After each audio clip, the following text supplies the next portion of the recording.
if you've ever felt like you're doing everything right but still can't lose the weight, you're not alone. A lot of my clients feel the exact same way. And today I'm revealing the 5 surprising things that are secretly keeping you fat, or maybe not so secretly, because one of them you were right. It's keeping you fat. Starting with foods that you probably think are healthy, though. So number one is going to be avocados and nut butter. I can't tell you how many people throw avocados on their plate thinking, how healthy they are. And they're not wrong. They are healthy. The problem with it tends to be the calories. They're just so high in calories, especially if you eat a whole avocado. But even half of an avocado is a lot. I keep struggling with that word. Is going to be keeping you from losing fat if you eat too many of them. Now, again, the fats are healthy. I'm not saying they're not healthy, but losing fat and staying healthy are kind of two separate things. As you lose weight and as you lose fat, you're going to get a lot healthier. There's studies that show people just eating McDonald's, that get a lot healthier because they lost so much fat. Now, at that point, after they lose the fat, it would be best to start, considering eating healthier things, such as not McDonald's, but and throwing avocados in there. But if you're eating too many avocados, especially I've seen some of my clients will eat half of an avocado, salt and pepper, and olive oil. And that in total is just this huge fat bomb that is going to be literally keeping you eating too many calories. There's also not a whole lot of protein in there, but there is a lot of fiber. So, avocados aren't horrible at keeping you full. I would treat them more as a topping than like a snack. So, like in and of themselves. So, if you're having, taco night or something at your house, putting on a few slices of avocado, or maybe one slice of avocado, 2 slices of avocado per taco would help. But still, that's going to increase calories. The other one is nut butters. Nut butters are, just like avocados, they're very healthy. They have a lot of healthy fats in them. Peanut butter in particular, that is my go-to cheat food of choice. It is, it's delicious. And it's delicious for a reason. I mean, if you look at the ingredients label, if I held up, I would be curious. I wish I had them. If I held up two nutrition labels, one peanut butter and one a Snickers bar, it might be hard to tell which one was a peanut butter.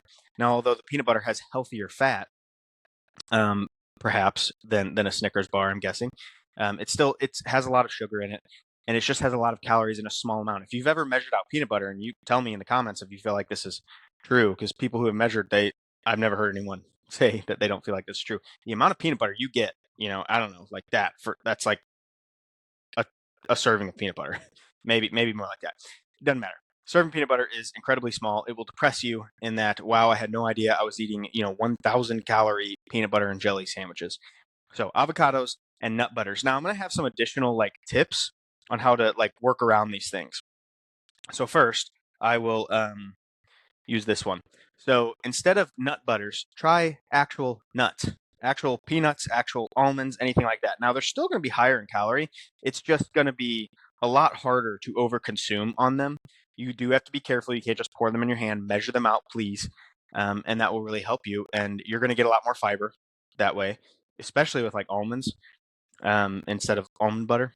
But you're going to have a lot better time losing weight if you switch over to the actual nut instead of the nut butter. And again, I'm not saying that avocados and nut butters are bad. It's just you really got to be careful. I eat avocados and nut butters. It's just I measure them out, and it is always sad. And I always wish I just would have went with something else because I would have more food. Second, to kind of go hand in hand with that, whenever I was talking about measuring out, it's going to be food logging. Can I get that? There we go. Food logging. So with food logging, it just ensures you can have an avocado because, if you have 500 calories left for the day and you eat an avocado, that's 320 calories or whatever with olive oil and salt and pepper, then you're well within your calories. And so it's totally fine. Same thing with nut butters. And also though, the tip on peanuts or almonds or whatever, making sure that you're eating, it's still shocking how little almonds you get for 28 grams of almonds, which is usually going to be one serving, 1 ounce of almonds. Same thing with peanuts, especially if the peanuts are those honey roasted peanuts are delicious. It's crazy how much you can accidentally overeat. And then, of course, this one's cliche. I get it, but it's moderation. And that is, this all goes together here. With food logging, you're able to eat. You're able to know, are you eating within moderation? And having moderation allows you to still have these things. So again, it's not necessarily bad, these foods, but and they are very healthy. They're just going to be keeping you fat if you're not logging them, if you're not being careful about them. So number 2, this one's obvious. This is one of the ones that you already knew, but it's eating out. And it's a bigger problem than you think, though, and that's why it's worth bringing up in this video. Typically, restaurants, think of it for yourself, and maybe honestly answer this for yourself. Would you go back to a restaurant if the service was shaky, but the food was delicious? Probably yes. Would you go back to a restaurant if the food was garbage or just not what you would expect a restaurant to be, but the service was great and they were super kind there? I wouldn't go back to that restaurant because I'm paying for the food, and although service is important, it's just not as important as the food. So typically, what restaurants will do, especially since they're, I imagine it's pretty busy back in those kitchens. It's just extra sugar, extra fat, extra salt, whatever. Throw it all in there. Doesn't matter. If it makes it taste better, just overdo it. Usually portions are going to be bigger as well, and we're going to get into that with the cards on this one as well. But eating out, whenever I have my clients, I'll say, hey, temporarily, give me 2 weeks without eating out. Now, I'm not saying that you can never eat out. Again, that kind of goes back to moderation. But give me 2 weeks with never eating out, and let's find out what that does. Typically, always, they will be losing weight. It's not that the eating out was necessarily bad. It's that there's all those hidden calories in there, and they weren't able to give me an accurate representation of what exactly they were eating. So we'll start with these cards now. The 20% rule. If you have to eat out, which is like frequent, we're gonna have birthday dinners and Christmas and stuff. I mean, Christmas, I guess, normally at home, but still, I would add 20% of your calories, log 1.2 servings of whatever you're getting. So let's say you go to one of the go-to ones. I hate this restaurant. I have an awesome free resource for you that is called the 30-Day Shape Up Challenge. It's 30 days of 4 habits that I run my clients through that is going to help you get a great start to your fat loss journey. And there's a bonus 5th habit in case you fall off the wagon at all. All my clients love it, and it's free. So just scan this QR code here or click the link in the description, and I'll send that straight to your email. One of the go-to ones that most people know about is Applebee's. If you go to Applebee's and you get pasta, everything there tastes frozen. So it's probably more accurate because it's actually measured out. But still, anywhere you go, if you get pasta and it's similar to a restaurant, log that restaurant that or the restaurant if you can find it in your logging app, but log 1.2 servings of it. That's probably going to be more accurate to what you're actually consuming. It's almost irritating, I'll warn you right now, if you go and you're like, hey, I can have this 650 calorie burger. And, I'll bring it up on my calculator real quick. If you're logging a 650 calorie burger, times 1.2, you're actually eating a 780 calorie burger. And it is safe to assume it's not just like, hey, let's falsely assume we're eating more calories in order to hold us back. It's that's probably what you're actually eating. If you eat a steak at a restaurant, you're going to be eating more fat. You're going to be eating more butter than if you ate a steak at home. So just keep that in mind. It's a bigger deal than you think. That 20% rule will really help you. The second tip is going to be preparation and high protein. So if you go out to eat, the high protein items are going to be your best bet. So that's, steak, chicken with a potato. Potatoes are really good. I don't know if I put that on here. I didn't. So it's kind of like a bonus thing. Potatoes are really good. They're very filling, and so they're a good choice if you're going to eat out. Typically, I just get a lean protein, a potato, and a vegetable. And although you still might be overdoing a little bit, it's still shocking how high the calories are going to be. It's not going to be nearly as high or nearly as detrimental to your progress, with losing fat as, pasta, any sort of pastries, cakes, burgers, anything like that. Again, not saying those things are bad. I'm not saying you can't eat them ever. It's just you have to keep in mind the costs. They cost a lot more. And so kind of like your budget and your finances, if something costs a lot more, you might decide to eat something else or, buy something else. Okay, and number 2 is, and this is a big one, never compensate. If you go out to eat and if you follow these rules or don't, it's just one meal. It's not that big of a deal. You can overcome that easily. Okay. If the next day, if you're like, I'm feeling so guilty, I'm going to go work out a ton. I'm going to eat nothing. I've heard this. I had a client that came to me. It was very hard to talk her out because this was locked in her head. It was very hard to talk her out of this. She would, overeat, and the next day I forget what she called it. It was a particular type of diet, but it was basically like a steak cleanse, I think. She would eat like 2 steaks and that would be it. It would total like 650 calories. They're pretty, relatively small steaks. I don't know. Probably you might not feel like that's small, but 300, 400 calorie steak a piece. And that would be it. That's all she would eat. And sure, it would get rid of a lot of sodium and get rid of a lot of water because there's no carbs in that, in that particular day. And there's not a whole lot of sodium unless you salt the steak a bunch. So sure, it would flush out stuff. And I get it. It's a cleanse. I guess it's fulfilling its purpose. But I'm telling you, whenever you do that, you're going to wake up super hungry the next day. There's a chance that on the steak cleanse, let's just take this as an example, on the compensation day, there's a chance that you will overeat that night or, after dinner and you're like, screw it. And then you go all in, and that's just a cycle. It's also bordering very closely on um, an eating disorder whenever you compensate like that. So bulimia isn't just throwing up. Bulimic tendencies is any sort of compensation. And so that could be that you exercise, 2 hours the next day. That's a bulimic tendency.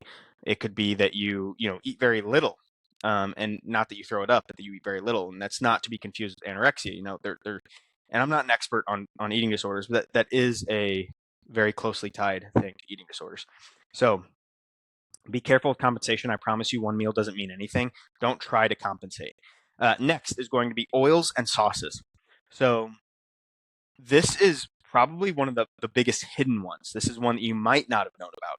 And so olive oil, kind of like peanut butter, it's shocking how little 2 tablespoons of olive oil is. And 2 tablespoons of olive oil, if I'm remembering right, is like 190 calories. And so it adds up. I had a client who just could not, for the life of her, lose weight, and nothing was adding up on her food log. I'm like, she should be losing weight. She's eating like 1,480 calories. She's extremely active. She should be losing weight. And then I asked her to show me one of her recipes because she made at-home recipes. She didn't eat out, so I just kind of assumed that what she was cooking was accurate, and it was accurate. But she didn't add the oils in, which you might be like, well, duh. But a lot of people don't think that way.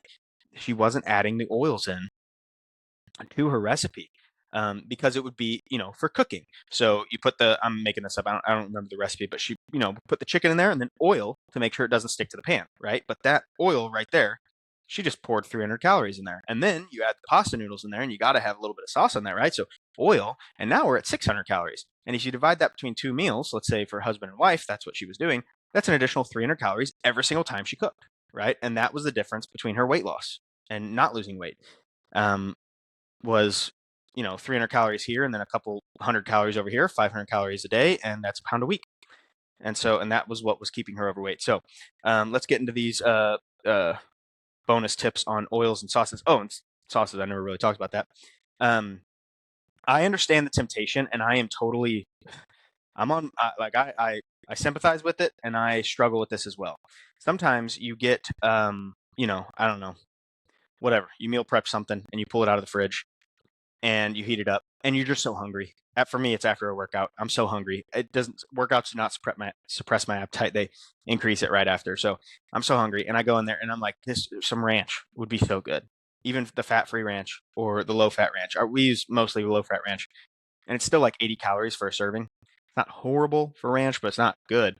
And I swear, I don't want to take the time to log it. I just want to eat, and I have the burrito or whatever I prepared.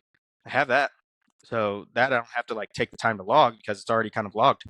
But I don't want to measure out 34 grams of ranch, and so I just start pouring it on there. I promise you, I probably use 4 tablespoons of ranch, and that's 160 calories. You do that a couple times. Let's say you do it with some ketchup, and you do 40 calories earlier in the day with ketchup. You do 160 with ranch, that's 200 calories right there, and you do it with some other sauces, and all of a sudden you're at 380 calories for the day, and you did the thing with the oil, and so you're at 620 extra calories for that day. That's all it takes. And right there, a person would not be losing weight if they were trying to lose 1 pound per week. They would not be losing weight. So you got to measure the oils and the sauces. Now I got some tips for you to kind of work around that, like has been the theme here. And so let's start with the sauces. So sugar-free sauces, hot sauce, and mustard. Those are my go-tos. Now, I'm going to be honest. I probably shouldn't, just being like big on food logging and teaching my clients this and everything, being a personal trainer. I probably shouldn't not log some things, but there's certain things that I actually don't log. I log almost everything, except those are some exceptions. So with mustard, spicy brown mustard is my favorite. There's like 5 calories per teaspoon. I bet I use like 3 or 4, 5, 6 teaspoons. So what? That's like 30 calories a meal. And so it does probably add up. It just doesn't add up that much. and I'm pretty consistent. Those are the ones that I don't log. I do log the sugar-free ones, and I'll get to those in a second. But mustard and hot sauce, I don't log. And a lot of hot sauces, they don't have any calories, or it's like 2 calories, so they round down. But even if a mustard says, 0 calories, it has like 3 calories per teaspoon. If you use enough of it, you are adding calories. But I'm just consistent with I log everything else. Those are the only two I don't. And it doesn't have an effect because they're just so low. Same thing with like diet soda. A diet soda will have like 5 calories in it or something, but come on. Like it's when something, I don't really have a cutoff. There's just certain things that are so low calorie, I don't log them. Same thing with hot sauce. The rule goes hand in hand. But hot sauce and mustard are going to be high sodium. It's going to, you might have to be careful with that if you have like heart problems or something. But for me, um, I have perfectly fine blood pressure and everything, and so I use those to enhance that. But the sugar-free sauces, so sugar-free sauces are like those. My favorite ones are the G Hughes. They're kind of expensive, like for a sauce, but they're pretty good. They have honey mustard and a bunch of barbecue sauces that are good. It's not nearly as sugary as regular sauces, so don't be expecting the same thing. But they are pretty delicious, and that will help you use sauces that maybe I'm not saying I would still log the sugar-free ones, but maybe you don't have to log and it'd be okay, or you can have sauces and get away with it and it'll be fine. The other thing with oil is spray oil. So I don't add oil for flavoring really anymore. It's just not worth it. I can add flavoring in other ways, spices, sauces like we were just talking about. But I still have to use oil to make sure it doesn't stick to the pan. And spray oil just works really well. And if you're weird about the stuff that's in the spray cans or whatever, aerosol or whatever, um, they have like spritzers where you can put olive oil, whatever kind of healthy oil you want, and then you just spray it a few times on there. And it's such a small amount that I would not blame you for not logging that. With that said, you can't just go crazy, and spray it a ton. If you're being honest with yourself, sometimes people will spray enough that they're really just adding oil, and it's a way of not having to log it, because that is oil in those cans. 1 can of Pam or whatever nonstick spray will have anywhere from like 2,000 to 5,000 calories in it. If you look at the grams that of the product that are in that can, and then if you multiply that by 9, which is the number of calories it's in a gram of fat, there's a lot of calories in those things. So you just have to be careful. They should last you a long time. Ours last us at least a month, at least. So you have to be careful. I try to like go as fast as possible and see if that will work. And if it does, if a little bit of food burns the pan, it's not going to be a big deal. But usually, even with a little bit of spray, it's not. And then a bonus tip: you're not going to like this one, probably cheese. So I have found, now. Bear with me here if you think I'm crazy. I was a cheese lover. I don't really use cheese anymore. Or I use fat-free cheeses. They're kind of expensive, but again, it's so worth it. Fat-free cheese is like shredded protein. It's just protein. It's decent, and it'll kind of give you some cheese. But I don't even use that really anymore. I found that whenever I remove cheese, unless it's a super cheesy dish, I don't even notice the loss of cheese. Now, if how I started is I removed cheese from all recipes, but then I added it to the top. Maybe not the same amount. So if a recipe called for a cup of cheese, I might add a quarter of a cup of cheese to the top.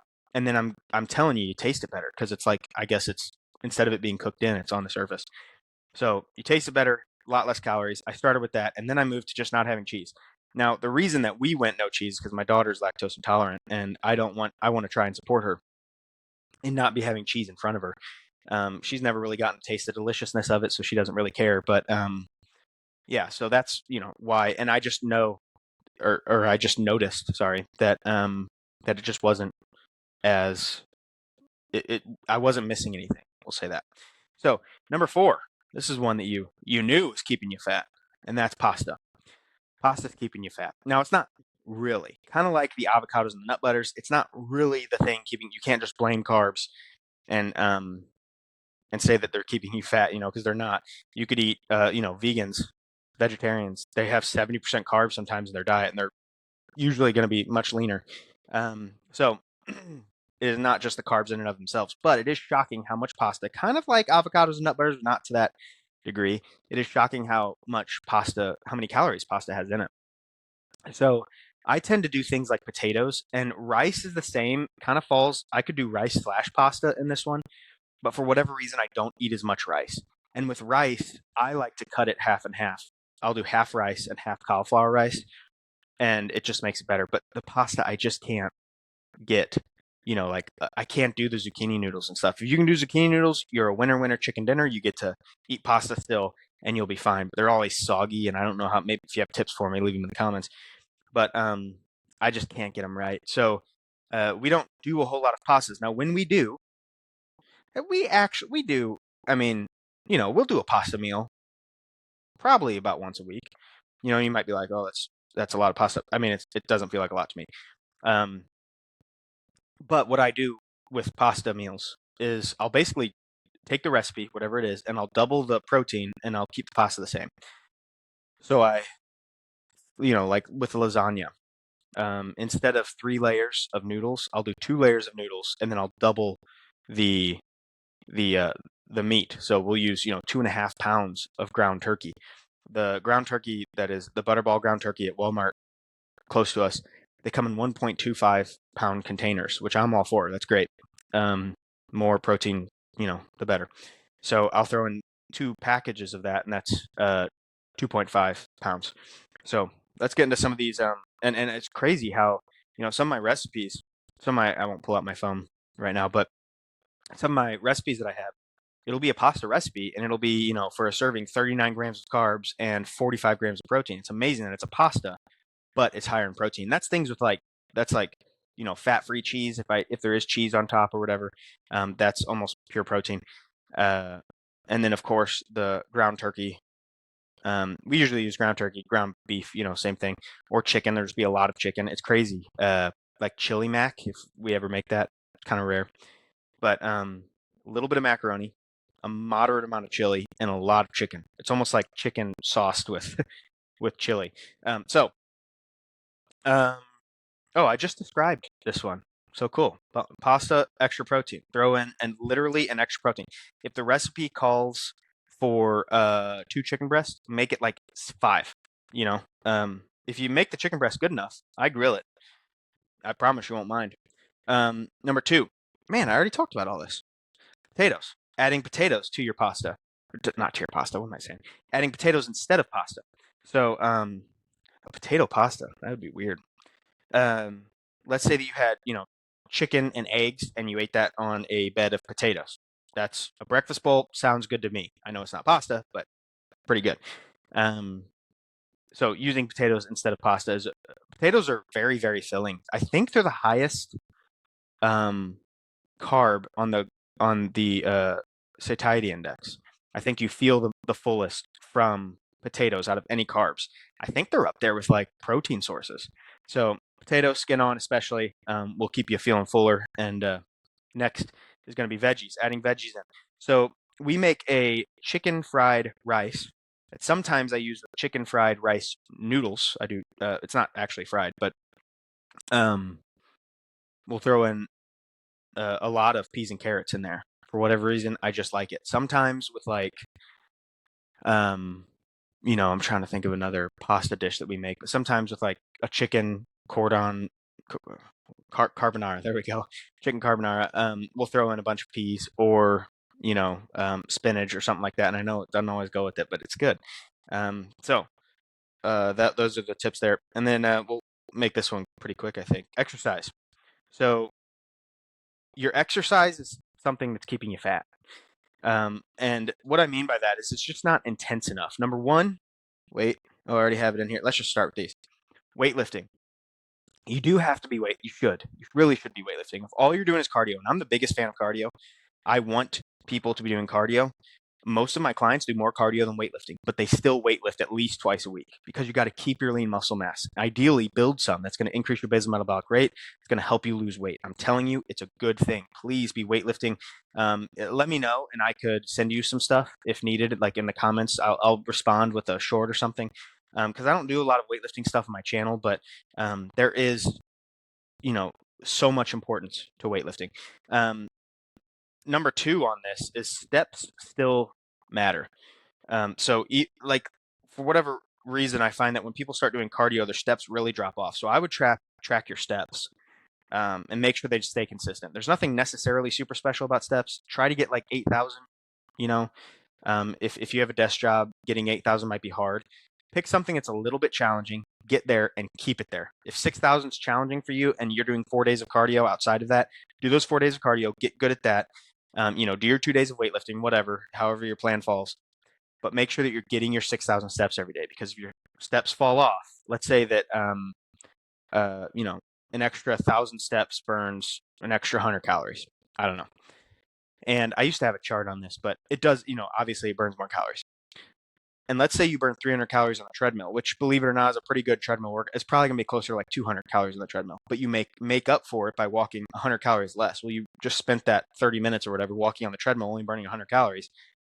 There's a reason people are like, I added all this cardio and I stopped losing weight. Well, it could be that they're accidentally eating more. That goes back to the food logging tip earlier. And they're accidentally walking a lot less. They could literally be breaking even. So you want to make sure that your steps remain here, your calories remain here, so that whenever your cardio is burning calories, you have a deficit, you have a hole, and that hole is filled in by body fat, meaning the body fat is burned to use for energy to fill in that hole. The last one is the treadmill and Stairmaster. Now I'm going to give you like a pro tip. If you stuck around this long, congratulations. I think this is such a cool tip. I don't hear anyone else talking about this. They're probably going to say I'm wrong, but I'm not. So treadmill and Stairmaster. Those are the only two cardio pieces of equipment that I know of that you can do this with. So as you get in better and better shape, we tend to, work harder, but accidentally kind of stave off how hard we work towards the end. So let's say you're on an elliptical, and at first just doing the elliptical is hard. Go ahead and do it. But then as it gets easier, maybe you start getting a little bit faster, right? But then as it gets easier, you don't start getting a little faster, and you just kind of go through the motions. And eventually you are doing the same cardio that you did at the beginning, even though you're in much better shape. And so now even going that pace is much easier. Now that you're working much easier, you're burning less calories than you did before.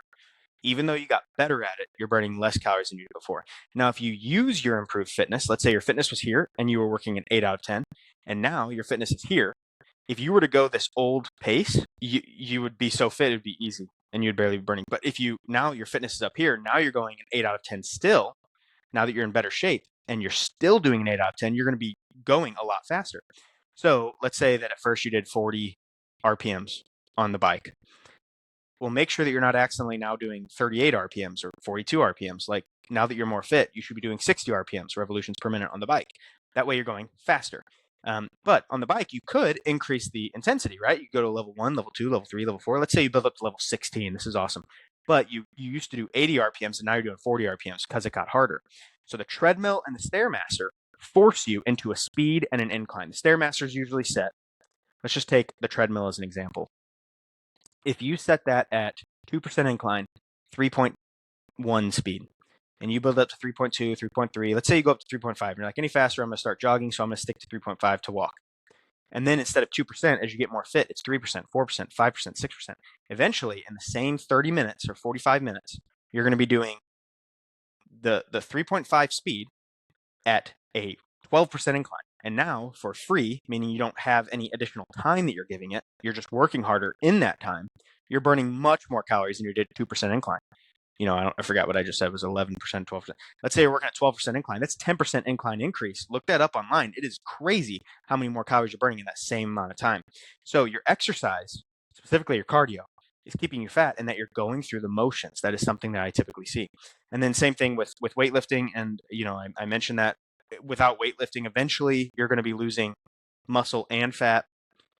Well, I shouldn't say eventually. You could lose muscle and fat if you're losing too fast, if you're not weightlifting, if you're not eating enough protein. And that's going to be keeping you fat long term.